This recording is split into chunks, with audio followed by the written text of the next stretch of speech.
Welcome. In this video, we are going to take a look at problem 3. It is from section 3.1 of College Algebra 2E by OpenStax. In this problem, we need to answer, why does the vertical line test tell us whether the graph of a relation represents a function? Okay, a vertical line will indicate if the input has a single output or if it has more than one output.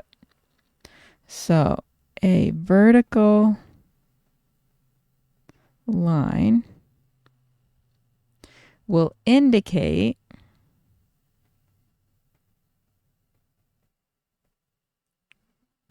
if the input has more than one output.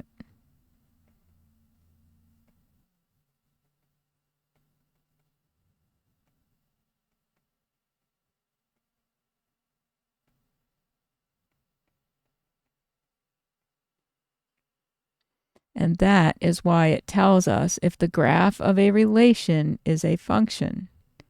A relation is a function if each input has only one output. I hope you found that helpful. Let me know in the comments section if you have any questions. Thank you for watching, and I'll see you in the next one.